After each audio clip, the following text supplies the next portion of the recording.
have a mic each.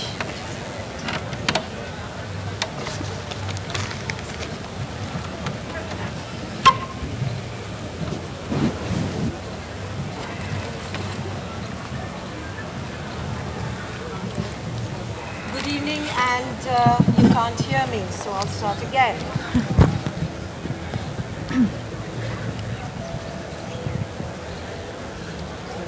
Good evening and vanakkam everyone. Greetings from Chennai, and thank you for this wonderful hospitality, Jaipur Literature Festival.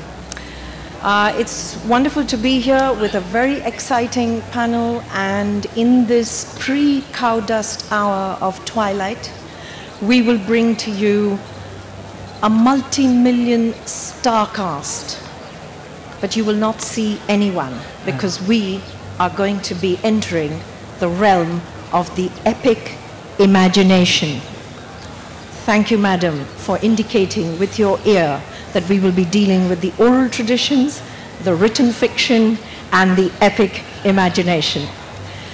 I'm going to just take, hopefully, 5 nanoseconds, and you can time that, because I want to thank all of you. I want to thank JLF. For this is a very auspicious moment. I'm presenting my book to the world, which is called Sita's Ascent. Thank you very much. But I also have a very special message from my father, whom I'm offering this to. He is 90 years today, and his special message to each of the panelists here and to each one of you here is that may the JLF go on for another 90 years.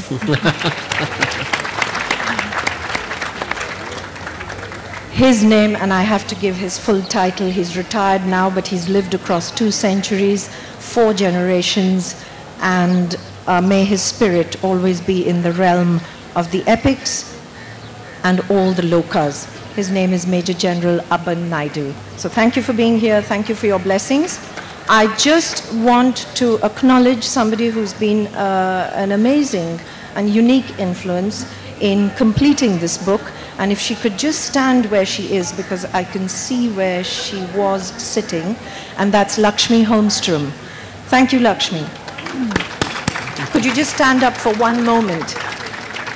Fantastic. Thank you. You cannot hear me still. That was just a sound check.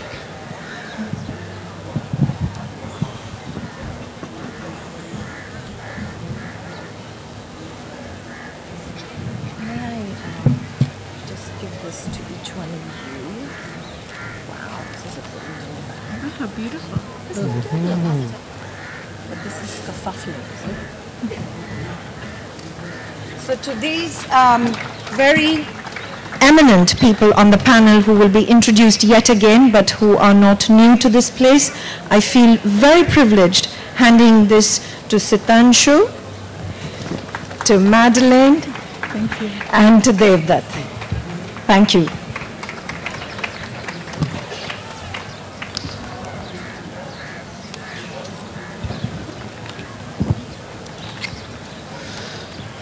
Before we begin on the epic imagination, first let me introduce the people who are the ancestors and the gods of writing. You need the mic. Yes. Okay. We were just going to start a rock band, actually, in memory, rather in appreciation of David Bowie. But I've obviously failed the sound test. Can you hear me now? Okay, great.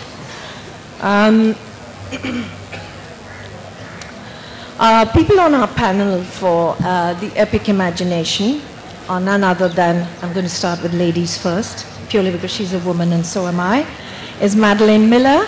As you all know, she stormed onto the literary scene with her debut novel, and it won the Orange Prize for Fiction in 2012. Madeline has a BA and MA in Classics from Brown University and has taught Latin, Greek, and Shakespeare. or as better known in my time as Shakespeare, and she has done so for last 10 years.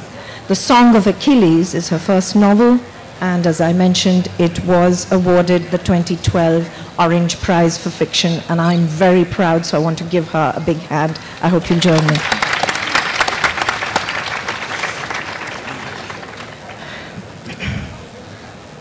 How does one introduce Devdutt Pattanaik? I can only think of somebody like him in the kingdom of Vijayanagara and his many avatars as Tenali Rama, as Birbal, and indeed in our own 21st century as the mythologist. Please note, he is a mythologist, not a fantasist. Okay?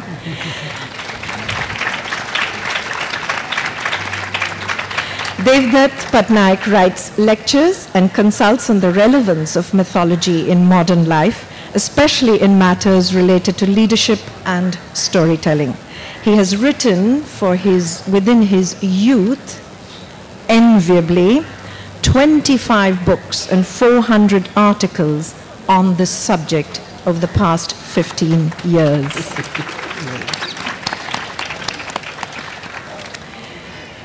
And now I come to someone who you do picture as the sage of old, then, and now. Sitanshu, Yashaschandra. Sitanshu is an eminent Gujarati poet, playwright, critical theorist, and cultural historian. He has been invited to several countries. He did his PhD at Indiana University in comparative literature, and he taught at the Sorbonne in Paris. He also has taught at the University of Pennsylvania. After his PhD at Indiana in comparative literature, he did another PhD at the University of Bombay in Gujarati and Sanskrit. He's a man who's written much and has many awards, which include the Sahitya Academy Award, the Ranjitram Suvarna Chandrak, the Narmad Chandrak from Gujarat, the National Integration Award, Delhi, and he also has been awarded the Padam Shri. I think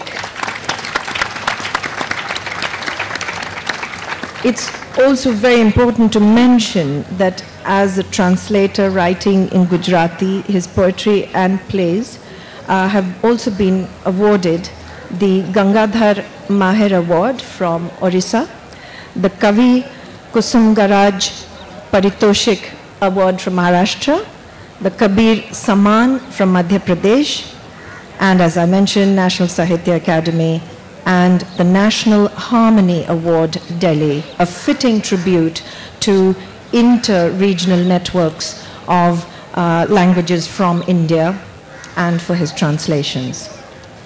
Big hand to our entire panel.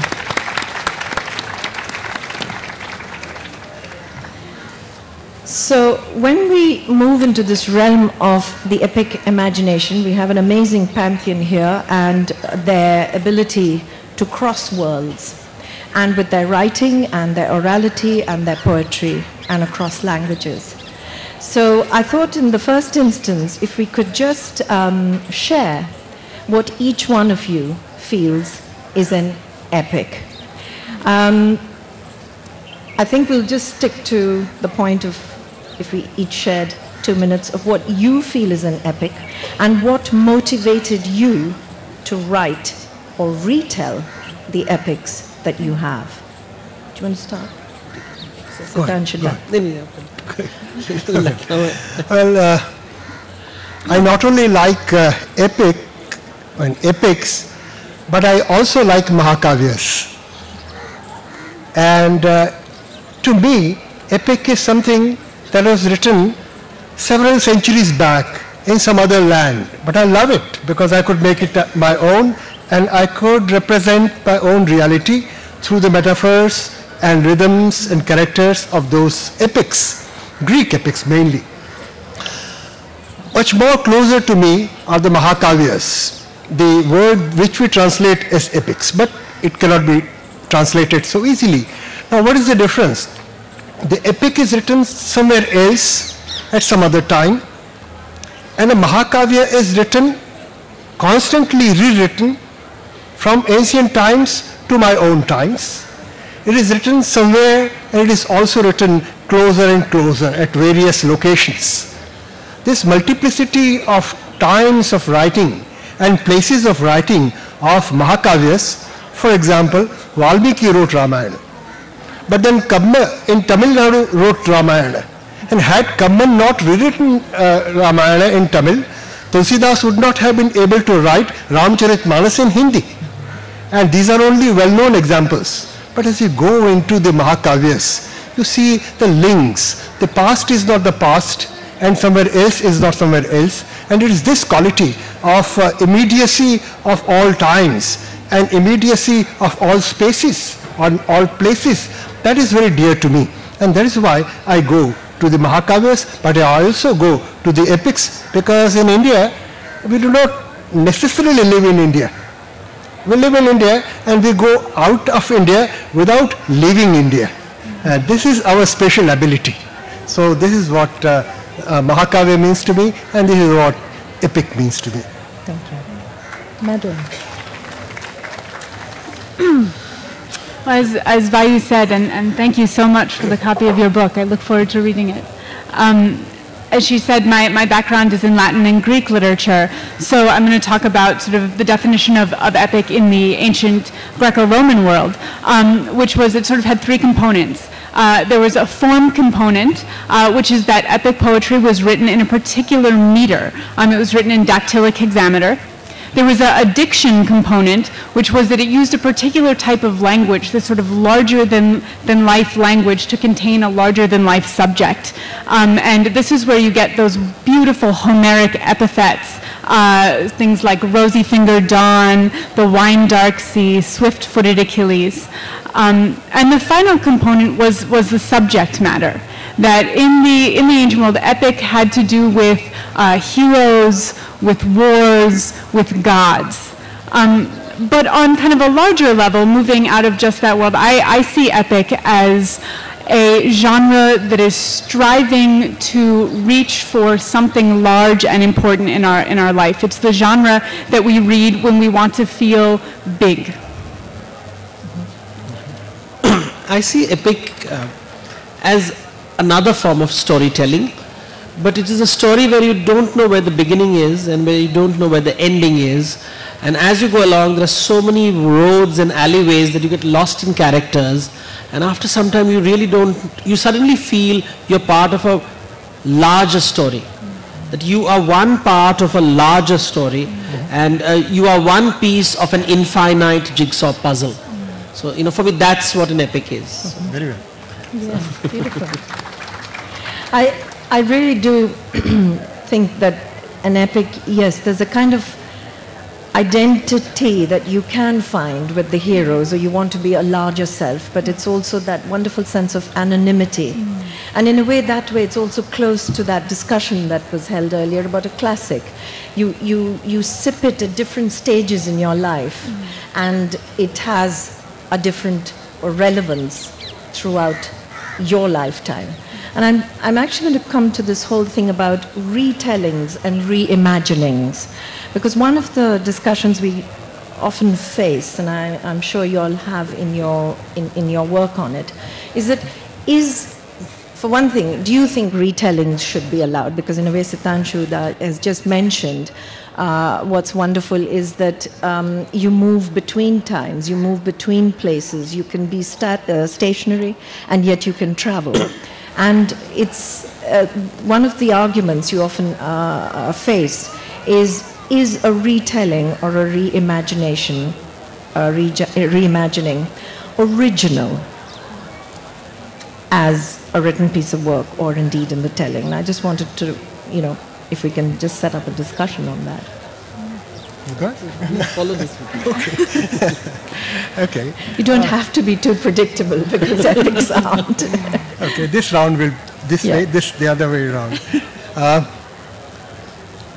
When I wanted to understand what is Rama and what is Krishna, how they are different, what really helped me was Odysseus or Ulysses.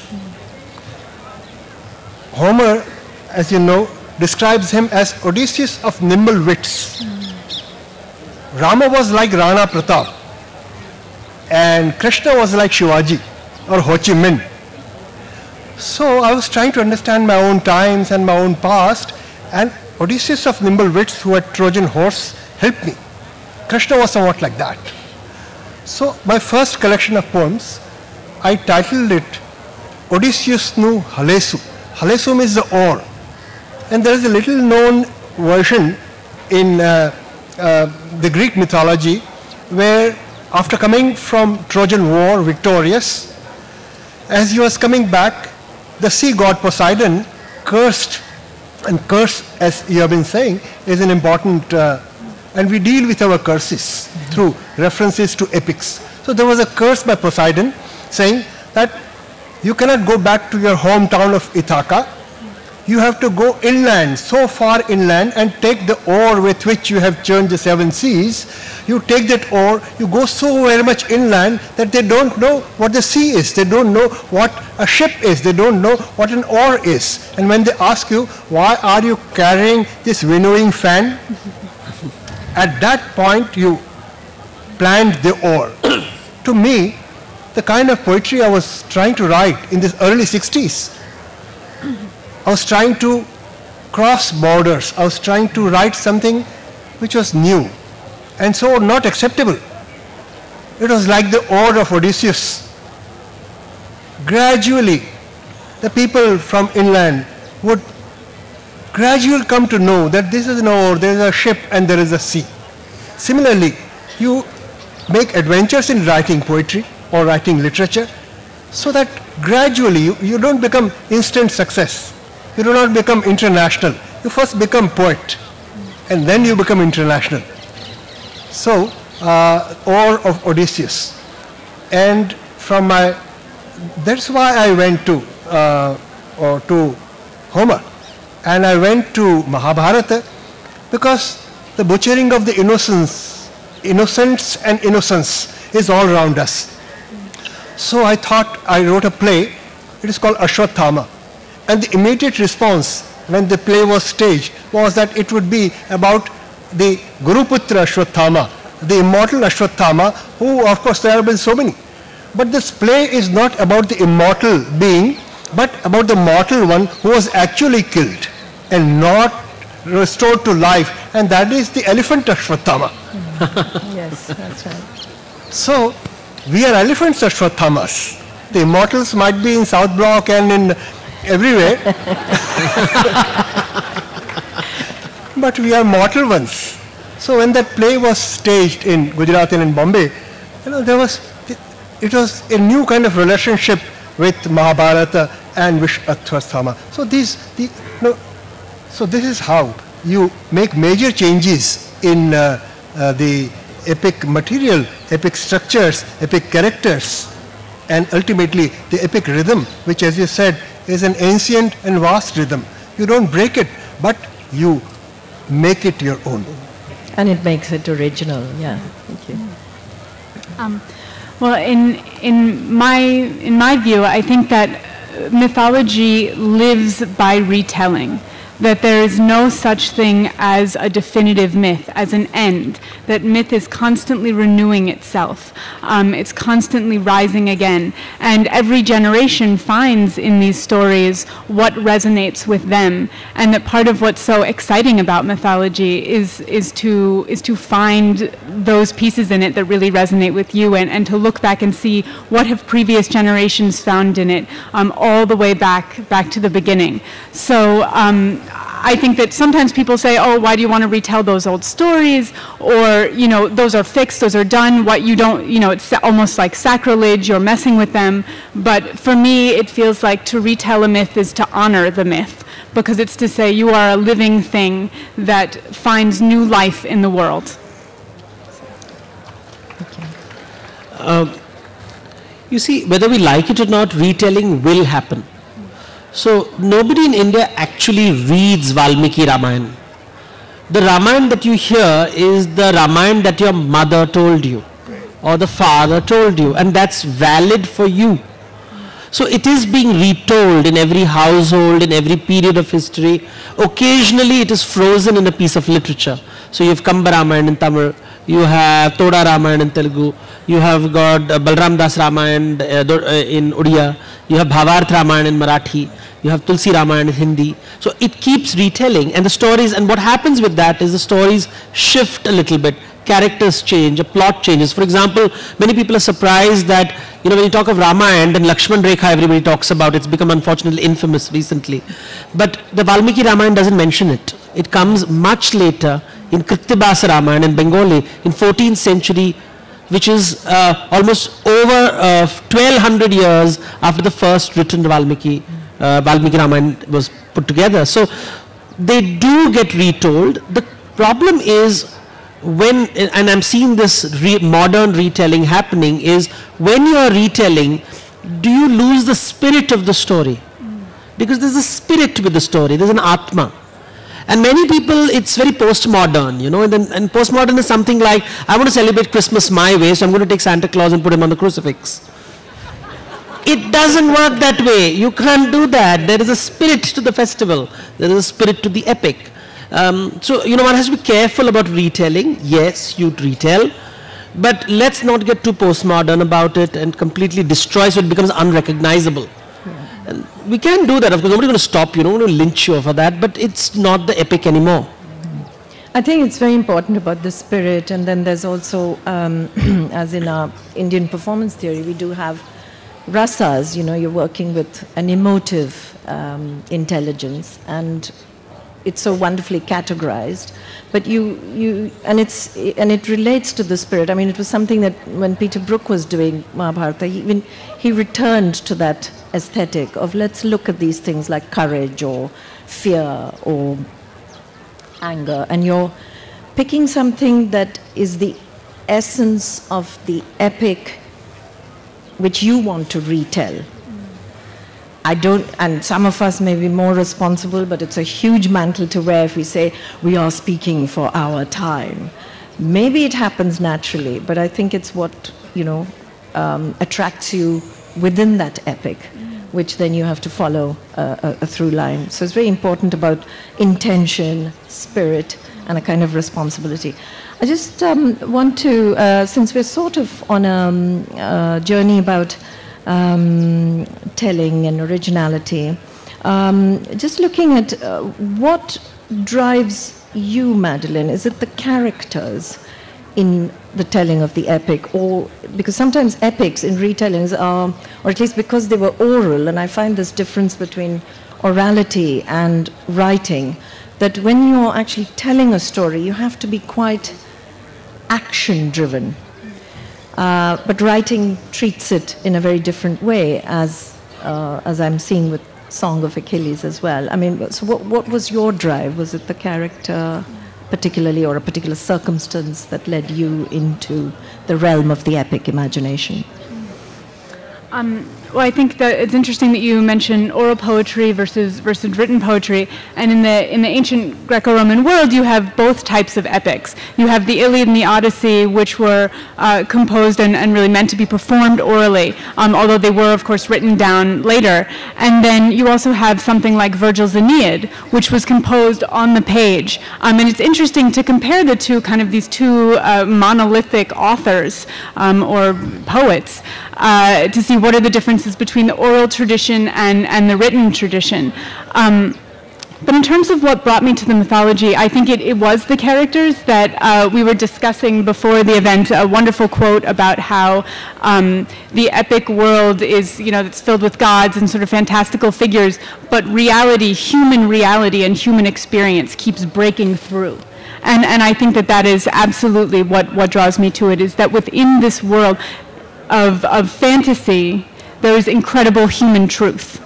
And it was that human truth that really drew me, and particularly the story of Achilles and his lover Patroclus, and sort of the tragedy surrounding this figure of Achilles, who is so young and carrying this death sentence that he has chosen, but, you know, has to now live with.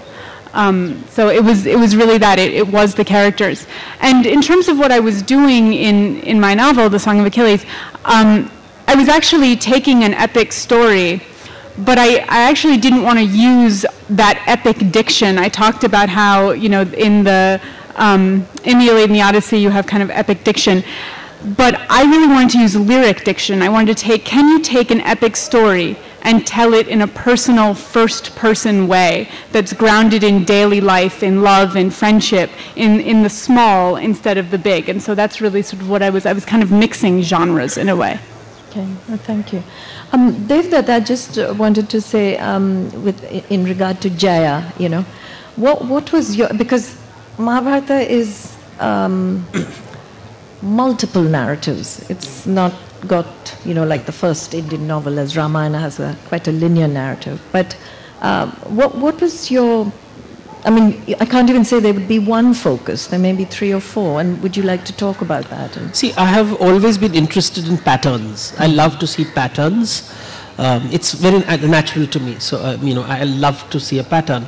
And I would always observe people saying that, you know, Ramayana is very idealistic and Mahabharata is very, you know, real based. And I always noticed that whenever I would write on the Ramayana, I would feel very uplifted and happy. And whenever I would write on the Mahabharata, I would feel angry and upset. So I started studying the patterns, and then you realize, and indulge me on this one, so that you'll understand how patterns of storytelling exist. When you read the Ramayana, you're reading the story of someone who is struggling to uphold the rules at any cost. Then you go to the Mahabharata, which tells the story of someone who believes that the best way to get things done is by bending or breaking the rules. So you have rule following Ram in the Ramayana and rule bending Krishna in Mahabharata. And you don't make sense of these two epics. You can't read one without the other. And they do make sense only when you start reading the story of the householder, which is Vishnu Puran. And Vishnu Puran doesn't make sense because you don't understand the householder until you read Shiva Puran, which is about the ascetic, the hermit. And none of the hermit and the householder don't make sense unless you try to understand the human being, which is Brahma Puran. And the human being doesn't make sense because you want to understand that, and therefore you start reading about nature, and therefore the goddess comes into the picture, and so Devi Puran comes in. And you can't understand the goddess unless you read the Agama literature or the Tantra literature, which is about Saguna Brahman. And it doesn't make sense until you start reading the Veda, which is Nirguna Brahmana. And Veda doesn't make sense unless you read Buddhist and Jain literature, which is Shramana literature. And when you start reading Shramana literature, which is karmic, which talks about rebirth, it doesn't make sense until you start reading one life literature. And therefore you come to the Odysseus, and you read about the Odyssey, you read the Iliad, and you start reading about Western literature. So just to understand one Ramayana, I have to go all the way to Achilles. And vice versa. So it's a bit like juggling, fire eating in a labyrinth, avoiding the Minotaur, dancing with the carotids, and finally finding the doorway to your inner self. Okay. Sitanshu, would you, what was happening when you were, I'm just trying to go back to the Greek moment and your translation. It's not a translation, but your writing of it in Gujarati.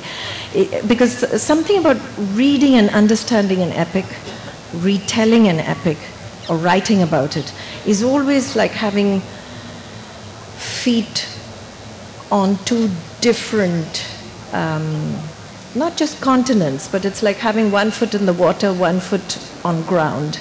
And then when you're working in the language of one culture, how are you finding frames of references for feelings and experiences of a hero you have named from another culture? I think the way all of us have been living here and now in India in 20th and 21st century now. So our basic experience is, if I may use two Indian words, Simankan and Simollangan. We like to set up boundaries and then cross the boundaries. We fully understand how one cannot be done without the other. And that's where Lakshma Rekha, to which Devdutt referred, and to this whole way, ongoing reading. So when I went to the Greek mythology, the starting point was Vayu, very interesting. I was reading Dante, and in Divine Comedy, because I wanted to understand the Western culture. Things start with Dante, the first Renaissance and so on. I wanted to know what is Renaissance. Wow. Renaissance is to be born again. So you have to die before you born. In my tradition, I didn't have such an experience of death. I don't think Indian tradition has ever sort of fully died. It sort of constantly dies and is constantly reborn. So what happened to the Westerners, I wanted to understand. Where Virgil, who guides Dante through Inferno and Purgatorio and Paradiso, when they come to the inner circle of God, Virgil says, I can't come now inside. So he said, why can't you come? You come all the way. He said, no, because the inner circle can be entered only by Christians. So then Dante thinks, yeah, you are not Christian. You were born before Christ. Now this is a strange Western way of dealing with time. Someone is born before Christ, so he cannot become Christian, so he cannot enter the... So the boundaries are so drawn that they cannot be crossed, even by someone who guides you through. While look at our epics, if Ramayana had to be written down, somehow, Krauncha Vada is there, Ramakatha is there, but what happens after that? After that, Ramayana is not released like we release the books today. Ramayana is sung by none other but the two sons of Rama, those who are abandoned by him. Now this is what a powerful metaphor. That Ramayana, the Katha of Rama, is sung to us by the two boys who are abandoned by him. So, abandoning is no abandoning. They were separated so that they could sing of him. We come to know about Rama only through these two boys who were never sort of, accepted by Rama ultimately. So these are the Simankans and Simolangans. These are the drawings of the boundaries and crossing of the boundaries. It is this, as you rightly said, Devdutt, we must understand, we must not trivialize the epics or the Mahakavyas. I will conclude by this particular round by saying, in which language are the Mahakavyas written? Everybody, those who just don't read Indian literature, those who have no equipment to read Indian literature, but would be in a position to comment on us and to set up our canonical standards somewhere in London or New York or wherever. They would say, oh, these are epics, Mahakavyas or Sanskrit, Brahmin. Now, repeatedly it has been said in Indian tradition, Indian poetics, that Mahakavyas could be written in three languages: Sanskrit, Prakrit and Apabhansha. So they have a Hindi. Hindi is to walk. Now, as you actually said, that these are travelogues in a sense. So Vasudeva Hindi is walking of the travels of Vasudeva, Krishna's father. This is an entirely different point of view of looking at the same story, because it is Prakrit tradition. And then there are Apabhansha Mahakavyas. And in Gujarat, Hemchandra, a Jain monk, was there in 12th century, and he said Mahakavyas could be written in 4 languages. Now this is in 12th century, much before the great influence of the Western masters came to India. So this is much before that. So we thank the world for helping us, but we have helped ourselves before their help arrived. So Hemchandra says that Mahakavya could be written in 4 languages: Sanskrit, Prakrit, Apabhansha and Bhuta Bhasha. And who are the Bhutas? You and me are the Bhutas. So Mahakavya could be written in our languages. So this is how constant drawing up of boundaries and constant transgressions take place, and that is why we go, as you have rightly pointed out, both to the epics, not to be imprisoned in the past, but to to liberate the present. Thank you. Madeline, I was also wanting to say, because it kind of folds in this idea of contemporary relevance. Can't hear? The idea of contemporary relevance. Now, I was reading that the Song of Achilles has boosted up sales, yes, because your work is excellent, but also there's quite a strong gay readership. And, you know, that because I know in England also we're trying to get young people interested in the classics and so on. And I think what I'm trying to ask is that something you were thinking of, the meeting between Patroclus and Achilles, as a love in a classical time, or was it something with your living in our contemporary time, when sexual identity is also a very important thing? Is that something also playing in your mind as you're writing? Or maybe not at all, or why should it be at all? But could you just sort of comment on that? Both, I think. I think it's impossible to not live in the contemporary moment. As much as we might want to go back, some of us, and live in the ancient epics and in the past, we also live now. So I think I'll answer that question by saying first that as I was writing the book, I was not thinking about my readership, in the sense that I was thinking about the characters and really trying to do justice to the characters. And from the beginning, I conceived of the story as a love story. So I didn't kind of work my way into it. Achilles and Patroclus as a love story was the center of the work for me. And that has ancient roots. That goes all the way back to, some say to Homer, the argument in Homer is that Homer does not say that Achilles and Patroclus were lovers. He also doesn't say that they weren't. And so some people kind of looking at it say, well, he doesn't say that they were, so therefore they weren't. And some people say he doesn't say that they were because it was so obvious to everyone that they were. And then, of course, later Greek authors, Plato, Aeschylus, looked at the Iliad and interpreted the two of them as lovers. So this is coming from sort of a tradition that I was sort of setting myself as part of. But I'm a high school teacher, and one of my jobs in the high school was to work with gay and lesbian youth. So I also felt very passionately about speaking this story, not only because I felt like it was part of this powerful ancient tradition, but because it's an important voice that I felt needed to be heard by a modern world. Thank you.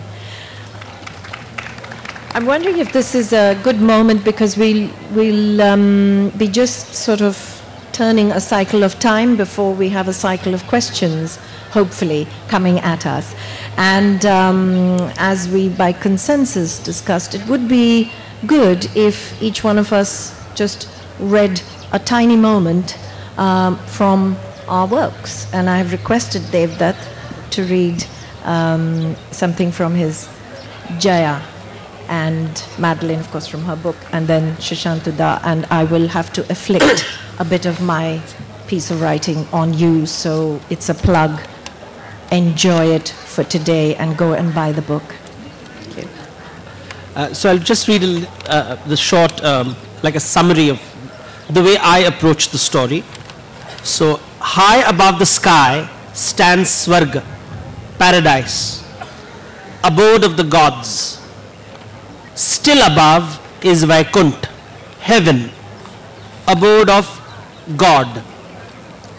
The doorkeepers of Vaikunt are the twins, Jai and Vijay, both whose names mean victory. One keeps you in Swarg, the other raises you into Vaikunt. In Vaikunt there is bliss forever. In Swarg there is pleasure only for as long as you deserve. What is the difference between Jai and Vijay? Solve this puzzle and you will solve the mystery of the Mahabharata. Excellent.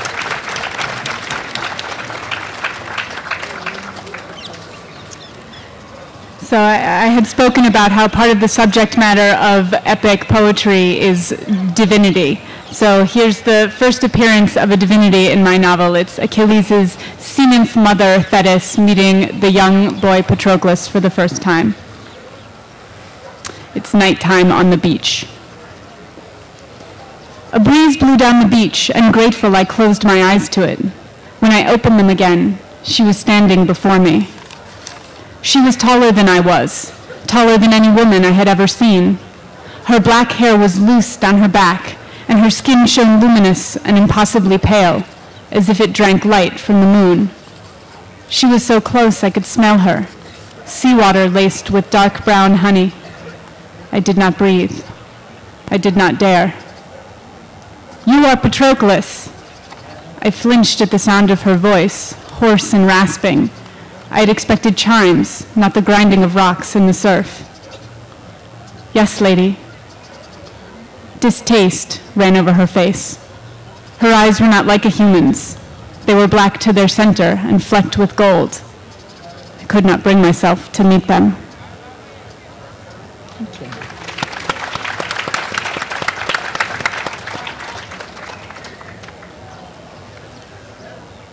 There is a poem on Shibori, who, as we all know, tested the fruits to be offered to Rama. Now, this is a Shibori story that we all know from Ramayana. There is a change in this story. In ancient and medieval India, Shibori, the human being, knew that Rama or the Absolute would definitely come to one's life. That was how we organized our lives. In modern West, they already know that the Absolute or whatever is never going to come. So they have organized their lives on those bases. So there is Shraddha and Ashraddha. But modern Indians, when an engineer builds a bridge, before the bridge is opened, they break a coconut. So we live in Sanshaya. So here, Shibori has received a word from Rama that if possible, he would come, otherwise sorry. So I'll read this in Gujarati and then, as you have said, a quick oral tradition translation. So we'll translate this. I'll just read a few lines in Gujarati and just sort of give Hindi translation. Lakkad બજારમાં લાગી આગ ને બગલા ઉડ્યા 22 રામે શબરીને કેવડાવ્યું હવે અવાયું તો આવીશ શબરીએ સાંભળ્યા બોલ ત્યારે ભીલડાના ગામમાં વાગતા હતા ફાગણ મહિનાના ઢોલ લક્કડ બજાર में जब आग लगी तब 22 बगुले उड़े हंस नहीं उड़े बगुले उड़े राम ने शबरी को कहलवाया अब आ सकूंगा तो आऊंगा जब शबरी ने ये सुना तब भीलों के गांव में फागुन महीने के ढोल बजते थे बड़े बड़े ढोल जब बजते हैं तब कौन सुन सकता है शबरी की छाती में बसा हुआ सूनकार वो तो बिना बोले बहता है आवाज के हरे हरे वन चारों ओर झूमते हैं लेकिन चुप्पी के लकड़े के बाजार चाबी से भी नहीं खुलते हैं वो लक्कड़ बाजार में जब आग लगी तब 22 बगले उड़े और शबरी ने राम को कहलवाया राम जी अब मुझे सामने से लेने को मत आना अब मैं आऊंगी आपके पास इस तरह से ये कविता चलती है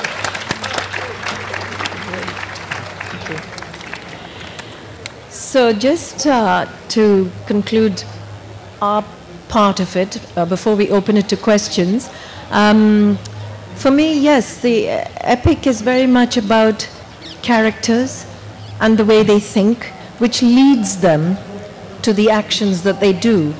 You could start with a circumstance, but even a circumstance has arrived there because of the way a character has thought and then acted upon something.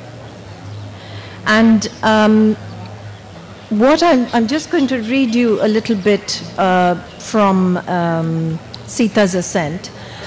which is really from Shurpanakha's point of view. And I find Shurpanakha a magical character because she is so liberated. She can shift her shape into anything. She can become a fly on the wall, literally, and she can become a gorgeous maiden, a seductive one. She can become a very ferocious animal. But I've used her sort of lens, and once again, epic is so cinematic even in our time, through cinema, in terms of its scale, in terms of its detail, in terms of its focus, and this whole thing that all of us have been talking about, insight and even foresight. So I've sort of looked at, from Shurpanakha's point of view, after the contest when Rama wins Sita, and in my reimagining, Ravana was also at that contest, but of course he was defeated. And being a Rakshasa, Shurpanakha observed something very strange happening in her magnificent, villainous brother, Ravana. And I use villain with a great sense of admiration and affection. So, just as we've been saying, I mean, this is not in the Ramayanas, but it is, it was of particular excitement to me that you could extend that imagination to go into a particular character. So Shurpanakha goes to Ravana after all the contest has happened, and she says to her brother, I was delighted at the effect, my brother, that you had on the particular assembly who were there, because they were all screaming for war just before Rama is called upon to lift the bow and indeed break it. So I just start from that bit. And she says, I caught up with Ravana later that evening. He sat in his royal apartments on the outskirts of Mithila. I could see the flames from the torchlit streets and the liveried elephants glistening in the distance. Ravana was drinking, and for the first time, I saw my brother feeling defeated. I was disgusted. How could he bring himself to this lowly human condition? I prodded him. Anna, what an amazing effect you had on that assembly. They're all such complacent brats, thinking the world will go on with everyone falling in line. But there you were, letting them know war was close at hand. A timely trick, creating suspicion. It really turned the tide. Yes, and Vishwamitra turned the tide too, didn't he? Replied my brother sarcastically. Don't you think it was all staged, said Shurpanakha in her voice, calling that young chap Rama?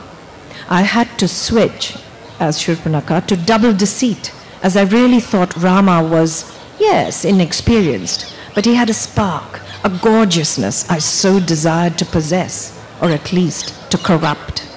He was strong, silent, and charming. I dared not show Ravana that this man was worth my attention. Who knows what he would have done? Hardly any hair on his chest, and he's led to the bow. I think Vishwamitra set him up and said a few mantras, and those vibrations lifted the bow. Anna, you have met Shiva. You know that bow like your favorite catapult that we used to play with as children to bring vultures down like mere sparrows. Ravana threw his goblet of wine at the servant Rakshasa. It struck him on his head and he started to bleed. Ravana roared. He stood and screamed, kicking the table that landed in a great crash that made everything shake. Even my toes grew talons to dig into the floor to steady myself. Then he sat, and his voice, going all soft, said, I looked at her. She was the prize, that Sita. Worst of all, did you see the way she looked at him? That fellow with hardly any hair on his chest whom they call a man. Her every breath held tight in her breast so that he would breathe life into her. That was love. How dare he steal her heart? Her heart that would have been mine. I cannot bear it. For the first time, I saw how desire was the single thread that held human and Rakshasa together. How great its fire was. How the breath of life fanned it. How the rains could never drench it, and the desert sun could not scorch it.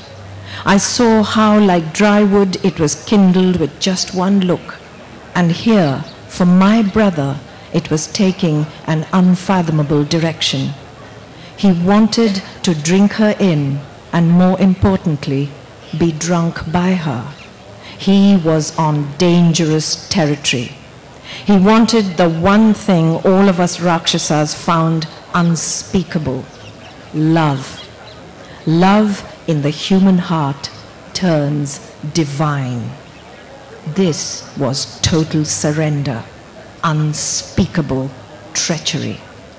For the first time in all my lives, I saw how crushed Ravana was by a woman named Sita.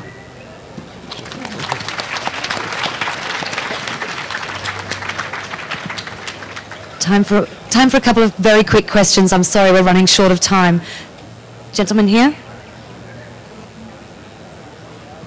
I'm Dr. Yusuf Azmi from Hyderabad, University of Hyderabad. It's a very fine discussion, but I feel that partly discussion confined to 2 or 3 languages only. I mean Indian situation and Greek situation mostly. And one reference just of Dante came and said that Christian cannot cross. This is plagiarism and theft by Dante. Research by Michael Aston says the Prophet, when we went to Ascent, according to Islamic tradition, said, Jibreel said, I can't go there. So a lot of, theft by Dante. Another thing that I want to say, what kind of modern epic, question is this, what kind of modern epic is possible to write with including the interest? And lastly, I want to know, is there any parallel between Helen's abduction and Sita? Is this, who were you aiming at this question at? Was it for the entire panel, or would you like, Madeline, would you like to?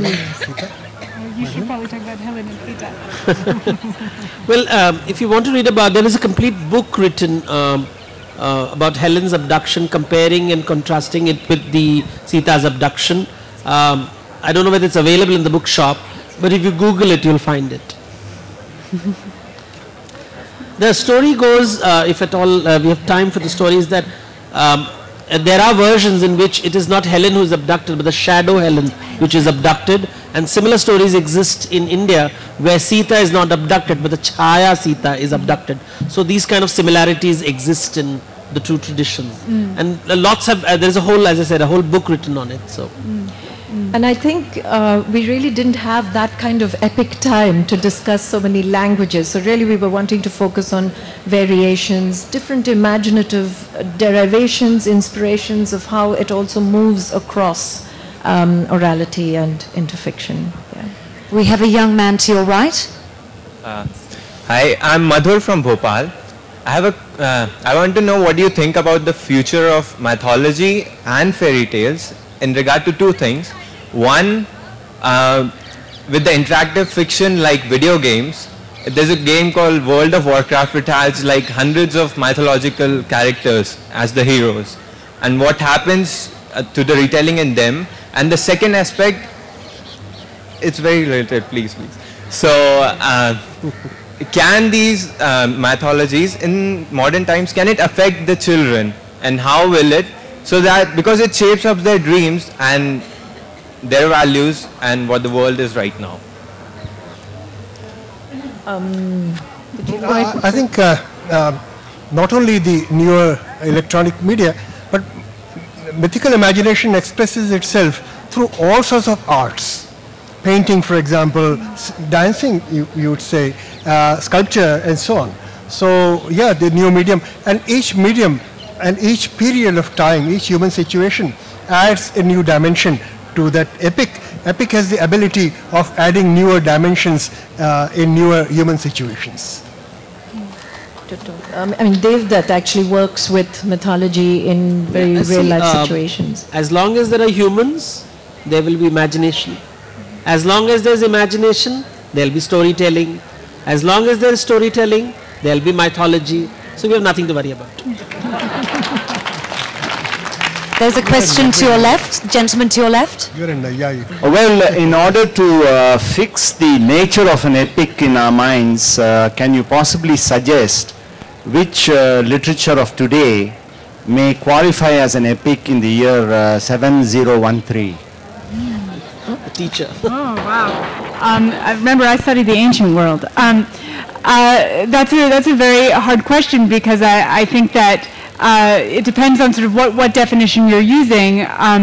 But I recently had the privilege to hear a female poet named Alice Oswald recite an epic poem that she called Memorial.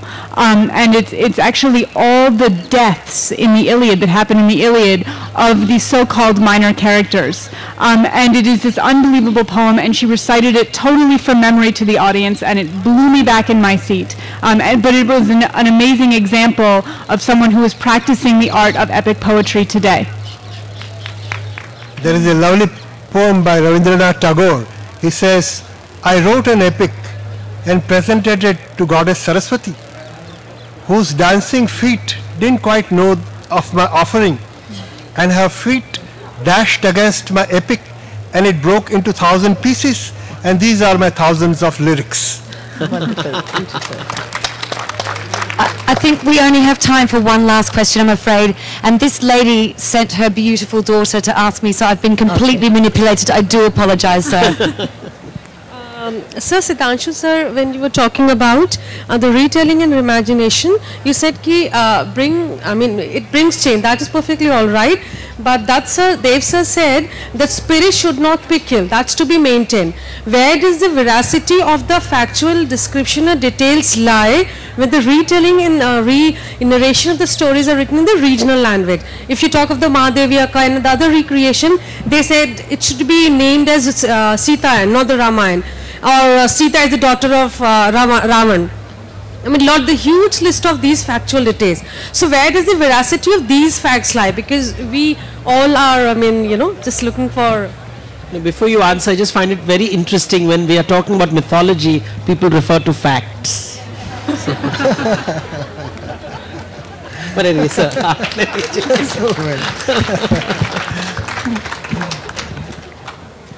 I think in Indian situation, and it must be similar in Europe, all human situations, I mean, we are not either superior or inferior.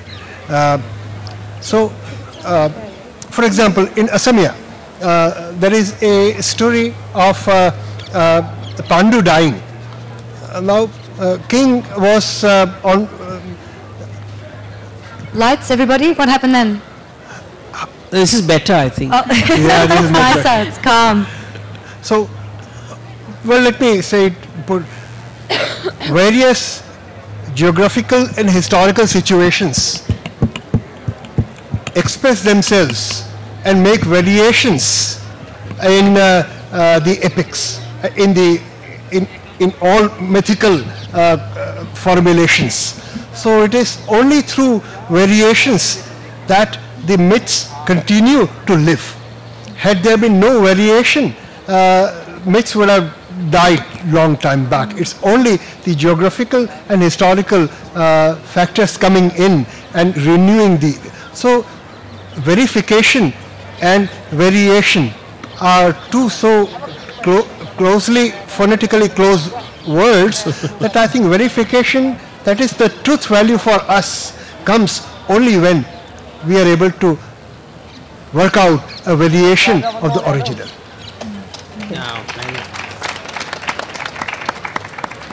I think that's all we have time for, but thank you for being here and listening. And I hope you're relatively confused, because confusion is a very important part of consuming the epic imagination. So read the epics and it will all become clear. Thank you. Thank you so much for joining us at this special panel sponsored by Rajasthan Patrika series. Thank you so much to Vayu, to Vayu, Sitanshu, Madeline, and to Devdutt. Thank you. Another round of applause for our panelists. Now they're going over to the book signing desk, so please, photographs, signatures, discussions, signatures, everything over to that desk, please. We've only got a few minutes to set up for the next session. Just over there, everybody, please. That would be great. Okay, now we have a bit of a collection going of lost and found. Has anybody lost a phone? If they have, come and see me. Has anybody lost a pair of glasses, a grey scarf, a lens cap? And I think that's it. So come to me if you've lost any of those.